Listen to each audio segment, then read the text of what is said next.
बिस्मिल्लाहिर्रहमानिर्रहीम अस्सलामुअलैकुम। Welcome to knowledge lab by Rahil Ahmed.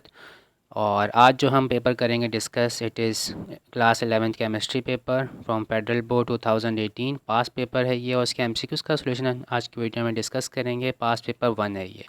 और मुबीन सईद की तरफ से कमेंट आया था, रिक्वेस्ट की गई थी कि 2018 तक जो है केमिस्ट्री का जो पेपर है, पास पेपर्स, उनका सोल्यूशन अपलोड कर दिया जाए।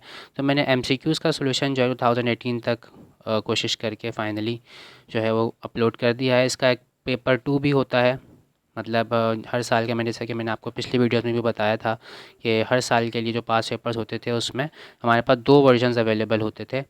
तो ये वर्जन नंबर 1 यानी कि 2018 का है और इसका वर्जन 2 भी इंशाल्लाह मैं बहुत जल्द कोशिश करके अपलोड कर दूंगा। तो मुबीन सईद, आई होप कि आपने देख लिया होगा, आपकी रिक्वेस्ट जो है वो पूरी हो गई है। तो आज की वीडियो का अब आगाज़ करते हैं हम। एमसीक्यू नंबर 1 है, if the amount of product obtained in a chemical reaction is 250 gram while theoretical yield is 500 ग्राम, तो परसेंटेज यील्ड जो है हमें फाइंड आउट करनी है कि क्या होगी। इसको थोड़ा सा मैं, लेकिन हम इसको थोड़ा जूम करके मैं आपको दिखा देता हूँ ताकि आपको समझ में आ जाए कि लिखा हुआ क्या है। जी ठीक है, आई होप कि अब आपको ये क्लेरिफाई हो रहा होगा। तो अब इसका सोल्यूशन हम देख लेते हैं। परसेंटेज यील्ड का फॉर्मूला है हमारे पास actual yield divided by theoretical yield multiplied by 100। और एक्चुअल और थ्योरेटिकल दोनों हमें पता था, जो एक्सपेरिमेंटल वैल्यू में मिलती है वो 250 ग्राम हमें गिवन थी वहाँ पर, और 500 था हमारे पास थ्योरेटिकल।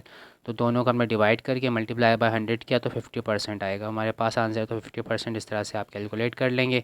अब उसके बाद एमसीक्यू नंबर 2 देखें। बोहर का पोस्टुलेट है, एंगुलर मोमेंटम जो होता है MVR वो इक्वल होता है किसके, NH/2 पाए के। तो ये पोस्टुलेट है बोहर का, बोहर एटॉमिक थ्योरी में चैप्टर नंबर 2 में ये आपको मिल जाएगा पॉइंट। अब उसके बाद एमसीक्यू नंबर 3 देखते हैं हम। वाटर मॉलिक्यूल में कह रहे हैं 2 बॉन्ड पेयर्स होते हैं और दो लोन पेयर्स होते हैं सेंट्रल एटम के अराउंड। तो इसका मॉलिक्यूलर शेप आपसे पूछ रहे हैं कि किस तरह का होगा। हाइब्रिडाइजेशन इसमें ऑक्सीजन एटम की वो sp3 होती है, लेकिन जो बॉन्ड एंगल है वो लोन पेयर होने की वजह से जो है वो क्या हो जाता है, कम हो जाता है, रिड्यूस हो जाता है, तकरीबन 104 तक हो जाता है, 104.5। तो इसका जो शेप है वो वी शेप बनता है। तो इस वी शेप जो है is the correct answer. Tetrahedral उस वक्त बनता है जब हमारे पास सारे के सारे जो हैं बॉन्ड पेयर्स हों, 4 बॉन्ड पेयर्स हों, तब टेट्राहेड्रल शेप बनता है। और ट्रायगोनल प्लेनर उस वक्त बनता है जब हमारे पास जो है वो 3 बॉन्ड पेयर्स मौजूद हों और कोई लोन पेयर ना हो, तब बनता है हमारे पास। ठीक है, बाकी ट्रायगोनल पिरामिडल इसके लिए भी फ़िलहाल मेरे जहन में नहीं है, तो इसलिए मैं इसको एक्सप्लेन नहीं कर रहा। एमसीक्यू नंबर 4 है अब यहाँ पर। अच्छा, लेकिन ये सारी चीज़ें आपको मिल जाएंगी theories of covalent bonding, VSEPR theory से सारी चीज़ें मिल जाएंगी आपको। ठीक है, तो which one of the following is different from others. तो देखें आप, ऑप्शन ए में एटमॉस्फेयर नज़र आ रहा है, उसके बाद ये पाउंड्स पर स्क्वायर इंच है, प्रेशर का यूनिट है ये भी प्रेशर का यूनिट है, और टॉर जो है ये भी प्रेशर का यूनिट है। तो ये ऑल 3 आर सिमिलर, ABC। जबकि ऑप्शन डी जो है ये टेम्परेचर है 273 degree centigrade, that's why I have selected this option. उसके बाद एमसीक्यू नंबर 5 है, surface tension of liquid is directly related to strength of intermolecular force of attraction. Indicate the one with lowest surface tension among the following। यानी कि इन 4 option में से किस में surface tension सबसे कम होगी। और सरफेस टेंशन उसने बता दिया है कि डिपेंड करती है इंटरमोलिकुलर फोर्स ऑफ अट्रैक्शन पर। और इंटरमोलिकुलर फोर्सेस के बारे में आपको सारी की सारी जो इन्फॉर्मेशन है वो चैप्टर जो लिक्विड के नाम से चैप्टर आपके सिलेबस में है उसमें मिल जाएगी। और इसके हवाले से एक टेबल है, टेबल से जो है मैंने यहाँ पर हेल्प ली है। तो ये देखिए मैं आपको दिखा देता हूँ। वाटर है हमारे पास, मेथनॉल है, एथनॉल है, बेंजीन है। तो ये हमारे पास ऑप्शंस थे। सबसे ज़्यादा देखें वाटर की है हमारे पास, और रीज़न ये है कि इसमें हाइड्रोजन बॉन्डिंग होती है जो कि बहुत स्ट्रॉन्ग होता है बाकी इंटरमोलिकुलर फोर्सेस के मुकाबले में। डायपोल डायपोल और London dispersion forces, van der Waals forces, इनके मुकाबले में हाइड्रोजन बॉन्डिंग काफ़ी स्ट्रॉन्ग होती है, और वाटर में तो काफ़ी हद तक स्ट्रॉन्ग ये होती है hydrogen bonding, that's why surface tension is very high. अब उसके बाद मेथनॉल की अगर हम बात करें, इसमें देखें 2.26 है, एथनॉल जो है 2.28 है, और बेंजीन हमें गिवन था 2.888। तो सबसे ज़्यादा देखें वाटर की हाइड्रोजन बॉन्डिंग होने की वजह से। और बेंजीन में देखें हाइड्रोजन बॉन्डिंग तो नहीं है, लेकिन इसका साइज़ बहुत बड़ा होता है। तो साइज़ बड़ा होने की वजह से जो है इसमें जो लंदन डिस्पर्जन फोर्सेस हैं वो ज़्यादा होती हैं। इसी वजह से जो है बेंजीन के अंदर भी सरफेस टेंशन जो है वो सेकंड नंबर पर है जो हमारे पास ऑप्शंस गिवन है। उसके बाद देखें एथनॉल है, एथनॉल और मेथनॉल दोनों सेम क्लासेस हैं। और इन दोनों में भी हाइड्रोजन बॉन्डिंग हो रही होती है, लेकिन वाटर के मुकाबले में ये हाइड्रोजन बॉन्डिंग जो है वो बहुत वीक है, वाटर में बहुत ज़्यादा होती है। ठीक है, अब एथेनॉल और मेथनॉल की अगर हम बात करें तो इसमें एथेनॉल का साइज़ बड़ा है और मेथनॉल का साइज़ छोटा होता है। तो साइज़ से जो है इफेक्ट होती है सरफेस टेंशन, साइज़ छोटा होने की वजह से सरफेस टेंशन कम हो जाती है, और साइज़ जो है पार्टिकल का, मॉलिक्यूल का अगर बड़ा होगा, लार्ज होगा, तो सरफेस टेंशन जो है वो बढ़ जाती है। तो एथेनॉल की इसलिए देखें ज़्यादा है, 2.28 है, और मेथनॉल की 2.26 है। तो ये सारे फैक्टर्स मैंने आपको बता दिए। बाकी वैल्यूज़ तो आप जाहिर से बात है देख कर अंदाज़ा लगा ही रहे हैं कि सबसे कम जो है मेथनॉल की, that's why I have selected methanol. तो यहाँ पे मैंने सेलेक्ट किया हुआ था और रीज़न भी मैंने आपको एक्सप्लेन कर दिया है। अब एमसीक्यू नंबर 6 है, कार्बन जो है वो एग्जिस्ट करता है डायमंड यानी क्यूबिक फॉर्म में और ग्रेफाइट यानी कि हेक्सागोनल फॉर्म में। तो ये बात मैंने आपको पहले भी समझाई थी कि पॉलीमॉर्फिज्म और एलोट्रॉपी मैंने आपको पहले भी बताई थी। ठीक है, तो इसमें मैंने आपको बताया था कि पॉलीमॉर्फिज्म जो है ये हम कंपाउंड और जो एलिमेंट है दोनों के लिए टर्म यूज़ हो सकती है, लेकिन यहाँ पे क्योंकि एलिमेंट की बात हो रही है और एलोट्रॉपी का ऑप्शन यहाँ पे गिवन है, तो that's Y allotropy is the best answer for this MCQ, क्योंकि एलिमेंट्स के लिए जो है वो एलोट्रॉपी वाली टर्म जो है हम इस्तेमाल करते हैं। अब उसके बाद एमसीक्यू नंबर 7 है, कंसिडर द फॉलोइंग रिएक्शन।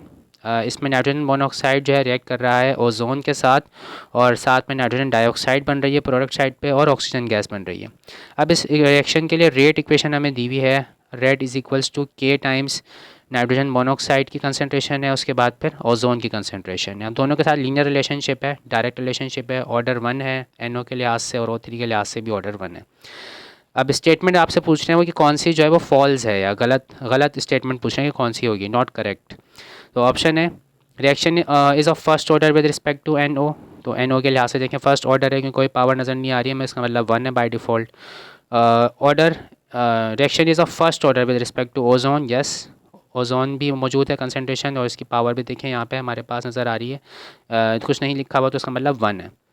उसके बाद सी में कह रहा है, if ozone is constant and nitrogen monoxide is increase twice. तो कंसनट्रेशन ओजोन की जो है वो कह रहा है कांस्टेंट रखी जा रही है, और नाइट्रोजन मोनोऑक्साइड की जो कंसनट्रेशन है उससे हम बढ़ा रहे हैं, डबल कर रहे हैं। तो डबल करने पर ऑब्वियसली, क्योंकि डायरेक्ट रिलेशन हमें नज़र आ रहा है इक्वेशन से, तो रेट भी डबल होना चाहिए, जबकि इसने कहा है कि रेट जो है वो 3 टाइम्स इंक्रीज कर जाएगा। तो that's why this is the correct, this is the false statement. तो ये गलत ऑप्शन है।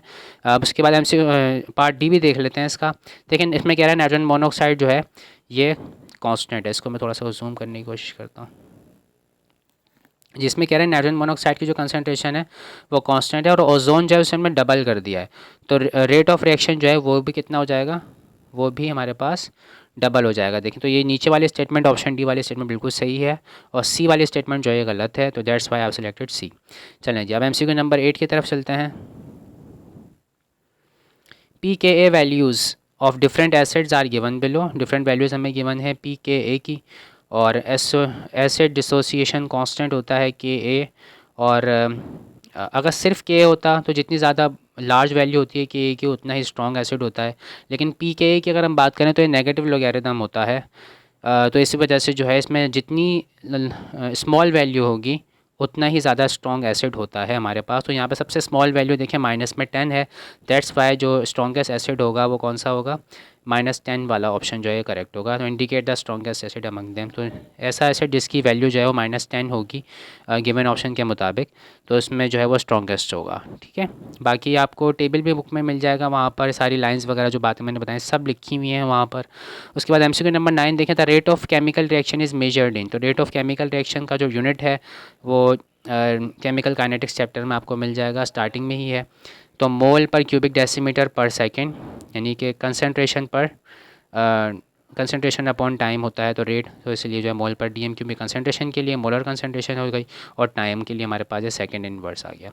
अब उसके बाद कह रहे हैं 100 gram of 10% weight by weight NaOH solution contains. देखिए 100 ग्राम सोल्यूशन है हमारे पास सोडियम हाइड्रोक्साइड का, और कंसनट्रेशन हमें गिवन है वेट बाय वेट या मास बाय मास के हवाले से, तो 10% है। 10% होने का मतलब ये है कि इसमें 10 ग्राम NaOH मौजूद है, जो कि डिज़ोल्व हुआ है 90 ग्राम वाटर के अंदर। ठीक है, तो टोटल जो हमारे पास मास बनता है सॉल्यूशन का वो 100 ग्राम बनता है इस तरह से। तो 90 ग्राम ऑफ वाटर जो है इसका करेक्ट ऑप्शन होगा। अब एमसीक्यू नंबर 11, ये स्टेटमेंट लिखी हुई है हमारे पास हैज़लो की। Net heat change in chemical reaction is same whether it is brought about in one step और मोर देन वन स्टेप, यानी कि अगर हम किसी एक रिएक्शन को एक स्टेप में करवाएं या एक से ज़्यादा स्टेप में करवाएं तो नेट हीट चेंज या एंथैल्पी चेंज जो होगा वो क्या रहेगा, सेम रहेगा। वो रिएक्शन के पाथ पे जो है डिपेंड नहीं करता। तो ये हैज़ लॉ की स्टेटमेंट होती है। एमसीक्यू नंबर 12 है अब हमारे पास, ये इक्विवेलेंट वेट की डेफिनेशन है यहाँ पर। The amount of substance produce during electrolysis by passing 1 Faraday of electricity. Faraday जो है चार्ज का यूनिट होता है, लार्ज यूनिट है ये, और इसका रिलेशनशिप कूलम के साथ आपको बुक में मिल जाएगा। तो 1 फैराडे अगर हम इलेक्ट्रिसिटी पास करें इलेक्ट्रोलाइसिस के दौरान, तो जो हमारे पास अमाउंट ऑफ सब्सटेंस जो प्रोड्यूस होता है उसे हम कह रहे होते हैं इक्विवेलेंट वेट। अब उसके बाद एमसीक्यू नंबर 13 है, ज्योमेट्रिकल शेप आपसे पूछ रहे हैं सल्फ़र हेक्साफ्लोराइड की। तो ये गिवन है आपको वेस्पर थ्योरी वाला जो सेक्शन हमारे पास है, थ्योरीज ऑफ कोवेलेंट बॉन्डिंग। तो ये दूसरा एमसीक्यू है यहाँ से। उसके बाद ऑक्टाहेड्रल इसका स्ट्रक्चर वहाँ पे गिवन है, तो ये ऑक्टाहेड्रल इसका जो है करेक्ट आंसर होगा। अब उसके बाद नेक्स्ट देखते हैं एमसीक्यू नंबर 14। काफ़ी आसान सा था ये पेपर 2018 का, ज़्यादा कॉम्प्लिकेशंस नहीं है इसमें। Number of hydrogen atoms in 1 mole of water is. अब 1 मोल अगर पानी है, वाटर है, तो इसमें वो आपसे पूछ रहे हैं कि हाइड्रोजन एटम्स कितने होंगे। तो हमें 1 मोल में देखें 2 हाइड्रोजन एटम्स नज़र आ रहे हैं, सॉरी 1 मॉलिक्यूल में हमें 2 हाइड्रोजन एटम्स जो हैं वो नज़र आ रहे हैं। तो 1 मोल में हमारे पास होते हैं एवोगाड्रो नंबर ऑफ़ मॉलिक्यूल्स। तो इसका मतलब इसको जब मल्टीप्लाई बाय 2 करेंगे तो हमारे पास total number of hydrogen atoms जो हैं वो आ जाएंगे, क्योंकि एक पार्टिकल के अंदर 2 हाइड्रोजन एटम है, that's why we have to multiply this by 2। ठीक है, एवोगाड्रो नंबर को हमें 2 से मल्टीप्लाई करना पड़ेगा। अब है which of the following is not true for cathode rays, MCQ number 15। तो कैथोड रेज के हवाले से कौन सी बात यहाँ पे जो है वो गलत लिखी हुई है ये बताना है हमें। Cathode rays are negatively charge, बिल्कुल सही है क्योंकि इलेक्ट्रॉन होते हैं ये। उसके बाद कह रहे हैं they can produce X rays when they strike on an anode, जब एनोड से टकराते हैं तो एक्स रेज प्रोड्यूस कर सकते हैं ये। ठीक है, दे कास्ट अ शेडो, ये हमारे पास एक्सरे प्रोडक्शन वाला जो टॉपिक है वहाँ पर ये बात आपको लिखी हुई मिल जाएगी बुक में। अब उसके बाद यहाँ पर आ जाएं आप, they cast a shadow when opaque medium is placed in their path. तो जब इनके रास्ते में कोई ओपेक ऑब्जेक्ट, ऐसा ऑब्जेक्ट जिसमें से लाइट पास ना हो सकती हो, उसे ओपेक कहते हैं हम। ठीक है, तो वो तो ये शेडो जो है वो बनाते हैं। तो ये बिल्कुल सही लिखा हुआ है। चार्ज टू मास रेशियो जो होता है ये डिपेंड नेचर ऑफ गैस पर डिपेंड नहीं करता, ये कांस्टेंट होता है, क्योंकि हर जो चीज़ है उसमें इलेक्ट्रॉन भी मौजूद होता है, मतलब एक फंडामेंटल पार्टिकल है, सब में ये चीज़ें मौजूद होती हैं। तो चार्ज टू मास रेशियो जो है वो गैस की नेचर पर डिपेंड नहीं करता, कैथोड रेज के लिए डिपेंड नहीं करता। बाकी जो हमारे पास वो कैनाल रेज वगैरह थी उनमें डिपेंड कर रहा होता है, क्योंकि हर चीज़ का जो एटॉमिक नंबर है वो डिफरेंट होता है, और न्यूक्लियस जो होते हैं वो मतलब प्रोटॉन्स जो होते हैं वो न्यूक्लियस में होते हैं, कैनाल रेज उनकी वजह से होती हैं। तो बहरहाल चार्ज टू मास वैल्यू जो है यहाँ पे नेचर ऑफ गैस से इंडिपेंडेंट होती है और गैस पे डिपेंड नहीं करती। चार्ज टू मास की जो वैल्यू है इलेक्ट्रॉन के लिए, कैथोड रेज के लिए। अब यहाँ पे देखें एमसीक्यू नंबर 16 है, कई तरह से उन्होंने यहाँ पे कांस्टेंट दिया हुआ है, इक्विलिब्रियम कांस्टेंट हमारे पास, और ये पार्शियल प्रेशर के टर्म्स में है। सिमिलरली यहाँ पे ये कंसंट्रेशन की टर्म्स में है, फिर ये नंबर ऑफ़ मोल्स की टर्म्स में आ गया, उसके बाद फिर ये मोल फ्रैक्शन के टर्म्स में आ गया। तो डिफरेंट तरह से ये आपको वहाँ जो है इक्वेशन मिलती है, और इसमें जनरल गैस कांस्टेंट भी इन्वॉल्व हो रहा होता है, टेम्परेचर एब्सोल्यूट केल्विन टेम्परेचर जो है इन्वॉल्व हो रहा होता है। इसके अलावा डिफरेंस इन मोल्स इसमें जो है वो शामिल हो रहे होते हैं जो इक्वेशंस होती हैं। तो यहाँ पे वो आपको डेल्टा एन की वैल्यू पूछ रहे हैं कि क्या होनी चाहिए कि सब के सब जो है वो इक्वल हो जाएँ। तो सब के सब इक्वल उस वक्त होंगे जब जो हमारे पास डेल्टा एन है, difference between number of moles of products and reactants, ये ज़ीरो अगर हम कर दें, क्योंकि यहाँ पे आर और टी इन्वॉल्व हो रहे होते हैं और इनकी पावर लगी हुई होती है डेल्टा एन। तो वो डेल्टा एन को अगर हम ज़ीरो कर देंगे तो वो आर और टी गायब हो जाएंगे, क्योंकि पावर ज़ीरो होने से जो है वो आंसर 1 हो जाता है, रिजल्ट 1 आता है। तो फिर ये के पी के सी वगैरह सब चीज़ें जो हैं वो सब एक दूसरे को इक्वेट कर जाएंगे। अब एमसीक्यू नंबर 17 है last, the solution in which pH is maintained. तो ऐसा सॉल्यूशन जिसमें पीएच मेंटेन रहती है, अगर हम स्मॉल अमाउंट में एसिड या बेस उसमें डालें तो ये बफर सॉल्यूशन की डेफिनेशन है जनाब। इस तरह का सॉल्यूशन बफर सॉल्यूशन कहलाता है। तो जनाब इस तरह से हमने कंप्लीट एक्सप्लेनेशन आपको प्रोवाइड कर दी है एमसीक्यूज़ की 2018 तक।